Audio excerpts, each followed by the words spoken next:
कोई क्वेश्चन है वो आपने करनी है, कर लेंगे तो पढ़ाना पड़ेंगे। एक्सरसाइज वाले क्वेश्चन आपने रेडी करने हैं। बिल्कुल एडिशनल अभी आपने कोई रेडी नहीं किया। लेट्स सी चैप्टर नंबर 3 है डार्क दीवार एंड गोल्डन आई। काला उनका रंग था और सुनहरी उनकी आंखें थी। ये कुछ खलाई लोग थे। एक फैमिली है, हैरी बिटरिंग फैमिली। उसकी वाइफ है, उसके बच्चे भी हैं, और वो फैमिली जाती है मार्स पे, प्लेनेट के ऊपर वहां पे जाती है। उनकी साइलेंट संजीदगी से सुने कमेंट्स पास करते हैं। उसमें हैरी बिटरिंग की फैमिली है। उसकी वाइफ का नाम कोरा है और उसके बेटे का नाम डैन, और उसकी बेटी है लियोरा, और एक है डेविड उसका बेटा। दो बेटे हैं, एक बेटी है, वाइफ है और खुद है। 5 फैमिली मेंबर्स हैं और ये मार्स पे जाते हैं। अमेरिका की कहानी है। और ये मार्स पे ये फैमिली क्यों जा रही है? ताकि वहां पे अपनी जान बचा सकें, और जमीन पे उनको एटॉमिक बम के चलने का खतरा था। ये एक डर उनके दिमाग के अंदर एंटर था, जिससे बचने के लिए वो फैमिली प्लान करती है, रॉकेट पे अपनी टिकट्स लेते हैं और मार्स पे चले जाते हैं। जब कहानी पूरी करोगे बाद में बात करेंगे। तो ये आसमान पे जाते हैं, जब खला में जाते हैं, इनको रॉकेट वहां पे उतारता है, तो ये वहां की आबो हवा को देखते हैं। वहां की आबो हवा इस कदर खतरनाक थी कि ये डर जाते हैं।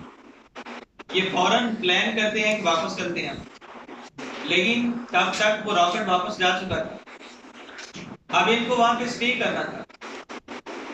वहां पे इतनी तेज हवा चलती है, वहां पे यहाँ पे दिखाया हुआ है, इतनी ठंड है वहां पे, और तेज ठंड के अंदर आंधियां चल रही हैं। शदीद सर्दी के अंदर शदीद आंधी चले तो सर्दी की शिद्दत किस कदर ज्यादा होगी, ये वाली सूरत हाल होगी। इनको लगा इनकी जान चली जाएगी, इनको लगा कि इनकी हड्डियों से गोदा निकल जाएगा। ये यहाँ पे ट्रांसलेशन बता रहा हूँ कुछ सेंटेंसेस की। इनको लगा कि इनकी बॉडी और रूह सेपरेट हो जाएगी। वहां पे वो शदीद आंधियों की वजह से और शदीद टेम्परेचर की वजह से जो दुकानों के बोर्ड थे वो ट्विस्ट हो चुके थे, वो मुड़ चुके थे। इनके पास कोई सोल्यूशन नहीं था कि ये वेट करें कि कोई जमीन पे वहां से रॉकेट आए और हम उसके थ्रू वापस चले जाएं। ये रातों को इनको हस्बैंड वाइफ को नींद नहीं आती, बच्चे सो जाते हैं, बच्चे भी डर गए हैं इनको देख के, और ये सोचते रहते हैं कि अब क्या होगा। वहां पे जो जमीन थी मार्स की, मार्स का जो एरिया है, व्हाइट बोन्स पड़ी हुई थी, सफेद हड्डियां पड़ी हुई। व्हाइट बोन्स इंसानों की मोस्टली होती है।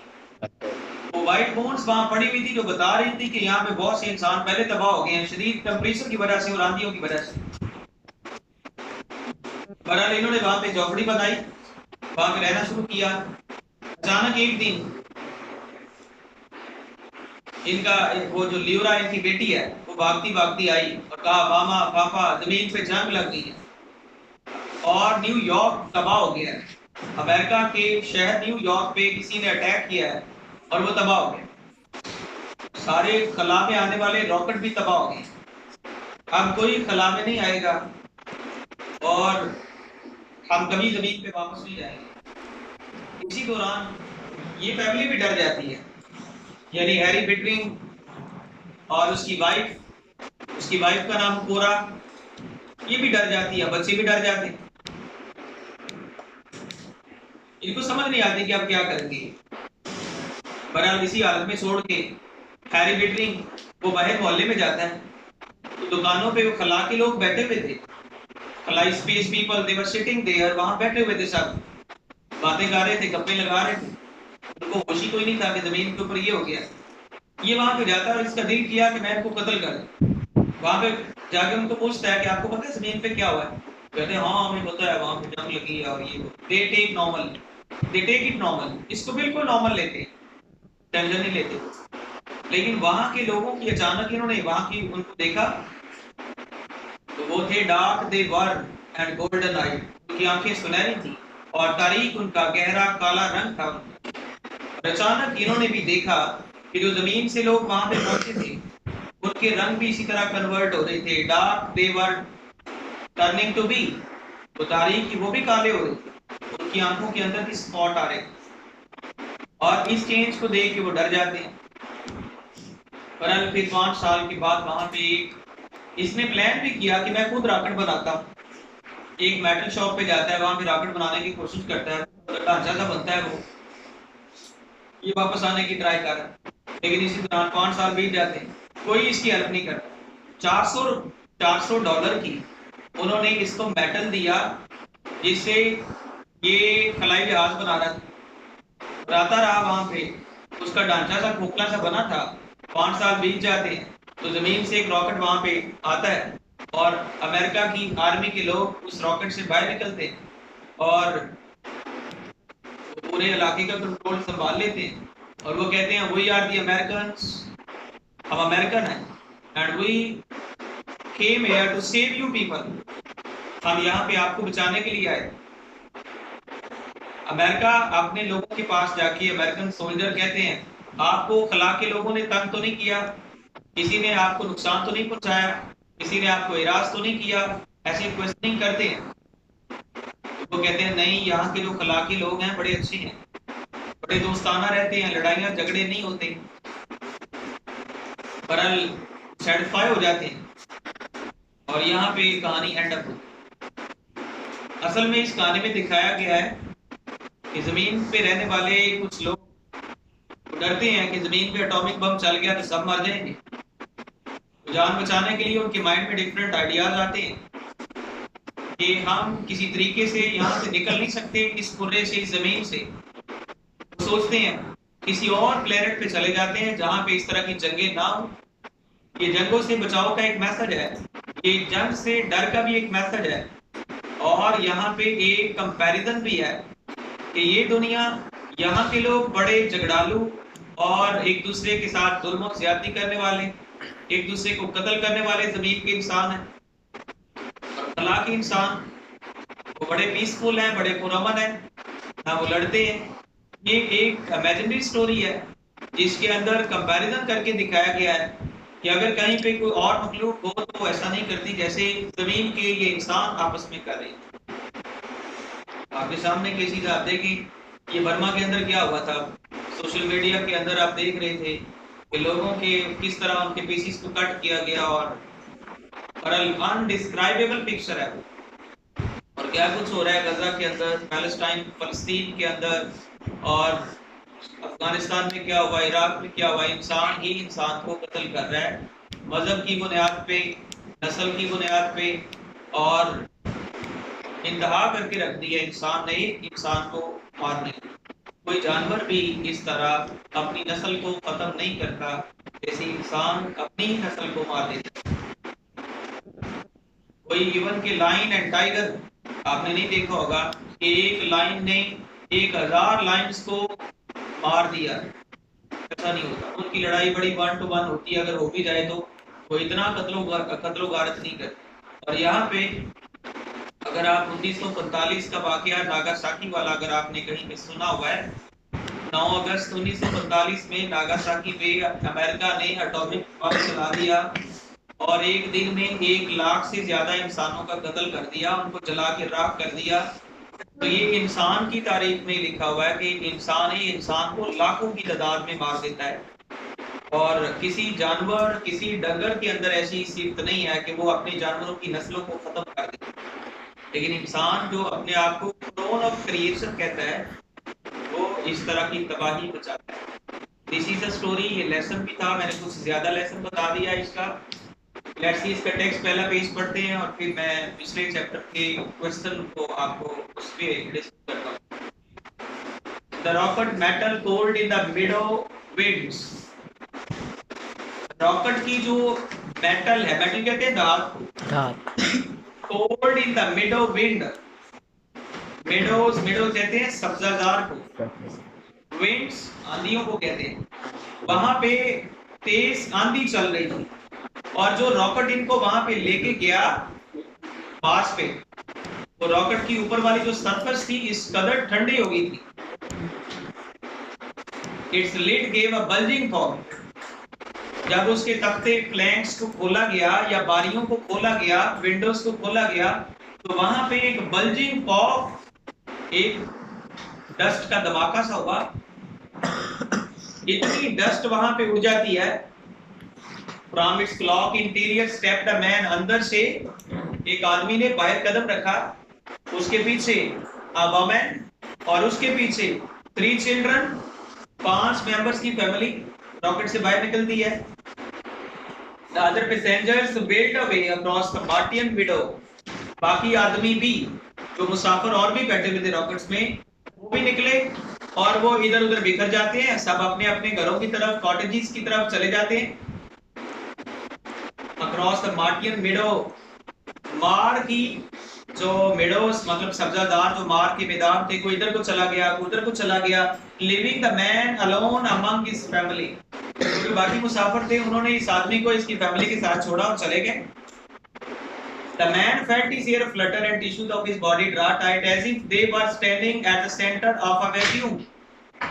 उस आदमी के बाल ऐसे फड़फड़ा रहे थे, बाल हवा के साथ फ्लटर कर रहे थे, इधर को उड़ रहे थे, उधर को उड़ रहे थे। फ्लटरिंग, बालों का इधर उधर उड़ना और फड़फड़ाना, जैसे एक परिंदा जब उड़ता है तो बालों को जब फ्लटर करके उड़ता है।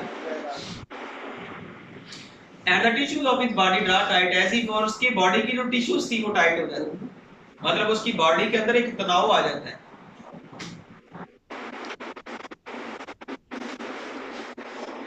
As if he was standing at the center of a vacuum, ऐसे लग रहा था जैसे वो कला के वैक्यूम के सेंटर में खड़े हैं। His wife before him seemed almost to wail away in smoke. उसकी वाइफ उसके सामने ऐसे लग रहा था जैसे किसी धुएं के अंदर या किसी धुंध के अंदर उसके बमर में अटकी हुई है। उसके चारों तरफ ऐसे लग रहा था जैसे वाबरोला से, बिरल कहते हैं ट्विस्ट को, यानी कि हवा का वाबरोला जो होता है ना उसको बिरल कहते हैं, बमर को कहते हैं। The children small seeds, बच्चे ऐसे लग रहे थे जैसे छोटे-छोटे बीज होते हैं। Might at any instant be sown to all the Martian climes, किसी भी लम्हे लग रहा था कि ये बच्चे बीज हैं और मार की जमीन पे ये उग जाएंगे। बरल वर्ड हमारे पास ये एक मार की जो मट्टी है उसके ऊपर लग रहा था कि ये जैसे उग जाएंगे, ये बीज है, बीजों की तरह छोटे-छोटे बच्चे लग रहे थे। The children looked up at him, बच्चों ने ऊपर देखा अपने बाप को, ऐसे देखा as people look to the sun, जैसे लोग सूरज को देखते हैं। To tell what time of their life it is, तो बताने के लिए कि उनकी जिंदगी का कौन सा टाइम जा रहा है।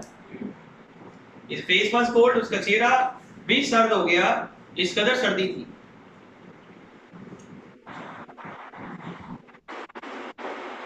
What's wrong?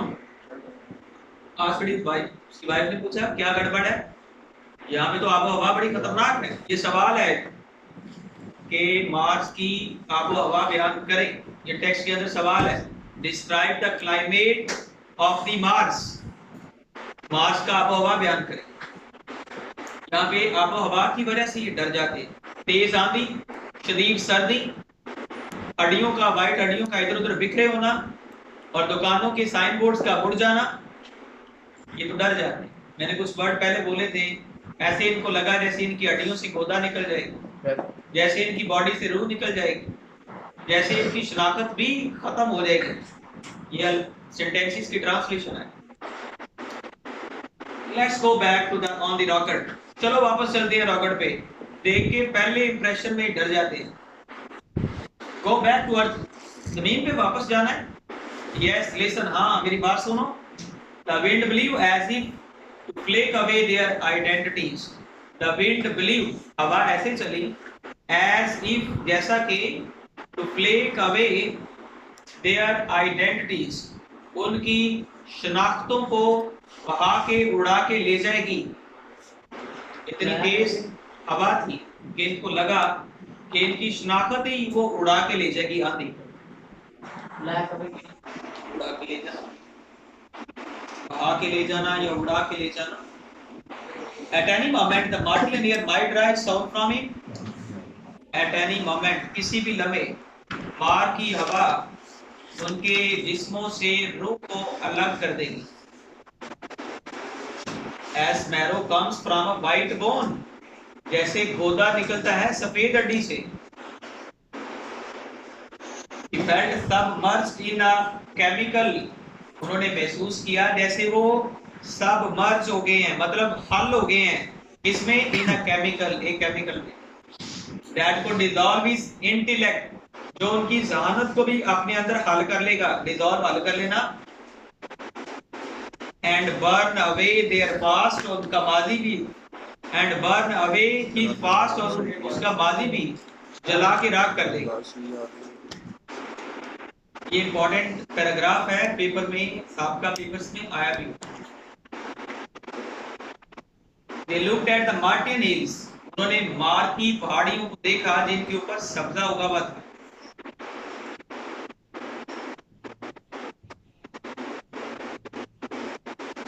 That time had worn with the crushing pressure of years, लग रहा था कि इन पहाड़ों के ऊपर वक्त का बड़ा दबाव है। सदियों से, हजारों सालों से ये पहाड़ इसी तरह हैं। ये लग रहा था वहां पे वक्त का दबाव है। They saw the old cities, उन्होंने वहां पे सारा सर्वे किया और देखा पुराने पुराने शहर थे। Lost in their meadows, जो वहां के सब्जाजारों में गुम थे।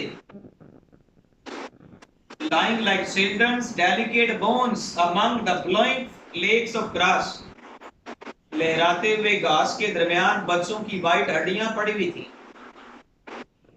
Sina Harry said his wife, Harry ने अपने हस्बैंड को कहा, उसने अपने हस्बैंड को, उसकी वाइफ ने जिसका नाम कोरा है, उसने बोला चीनअप मीन टू से हरी अप, जल्दी करो, वापस चलें, हम यहाँ पे नहीं रह सकते। इट्स टू लेट, हमने बहुत देर कर दी। We have come over 60 million miles, हम यहाँ पे आए हैं ओवर 60 मिलियन माइल्स का फासला तय कर। ये एक ऑब्जेक्टिव पॉइंट है, इतना फासला तय करके ये वहां पे पहुंचे, over 60 million miles. The children with their yellow hair followed at the deep dome of the Martian sky, बच्चे जिनके जर्द बाल वो भी इधर उधर फ्लाई कर रहे थे, और अंग्रेजों के बच्चे हैं, जर्द बाल हैं उनके। At the deep dome of the Martian sky, मार के आसमान की गहराइयों के अंदर उन बच्चों के जो बाल थे वो इधर उधर फ्लाई कर रहे थे। फ्लटर के मीनिंग में है इधर उधर फ्लाई करना। There was no answer but the racing hiss of wind, वहां पे कोई आवाज ही नहीं थी सवाए आंधी के चलने की, जो हिस की आवाज है वही थी। जब आंधी टकरा रही थी घास के साथ, जो वो हिसिंग की है उसको कहते हैं हिस साउंड। जब आपने कभी बाहर खेतों में एक्सपीरियंस किया हो, तेज आवाज चले और वहां के जो वुड्स होते हैं या घास के साथ वो टकराए, वो जो आवाज क्रिएट हो रही है उसको हिस कहते हैं। Through the steep grass, steep कहते हैं सख्त को, सख्त घास के साथ जब आवाज टकरा रही थी तो वहां पे हिस की साउंड पैदा हो रही। He picked up the luggage in his cold hands, उसने उठाया अपने ठंडे हाथों के साथ सामान, लगेज कहते हैं सामान।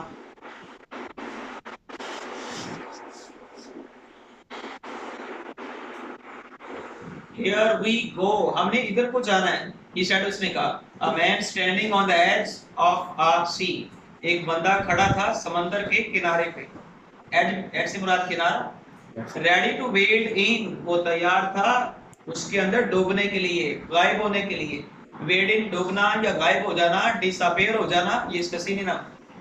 And be drowned, और उसमें डूबने के लिए तैयार। They walked into the town, वो चल के कस्बे में जाते हैं। Their name were Bittering, उनका नाम था बिटरिंग, हैरी। ये सारी फैमिली बिटरिंग फैमिली है, नाम उसका जो है जैसे किसी का जात का नाम या बाप का नाम साथ जुड़ा होता है, हैरी बिटरिंग। आगे उसकी वाइफ का नाम लिखा हुआ है कोरा, लैन, लियोरा, डेवर्ड, ये बच्चों के नाम है। ये नाम भी आपने ऑब्जेक्टिव के लिए मेमोराइज करने हैं। They built a small white cottage, उन्होंने छोटी सी सफेद झोंपड़ी बनाई। And ate good breakfast there, और अच्छा नाश्ता किया। वो नाश्ता जमीन से लेके गए थे। But the fear was never gone, लेकिन उनका डर कभी गया नहीं। इट ले with mister and Mrs bettering, उनका डर इनके साथ ही रहता था। रात को भी इनके साथ एक तीसरा मेहमान आ जाता, वो था तीसरा मेहमान था जिनको ये बुलाते भी नहीं थे, बिन बुलाया मेहमान था, वो था डर। बच्चे सोए हुए हैं, हस्बैंड वाइफ जागे हैं, और तीसरा बंदा इनके साथ डर है।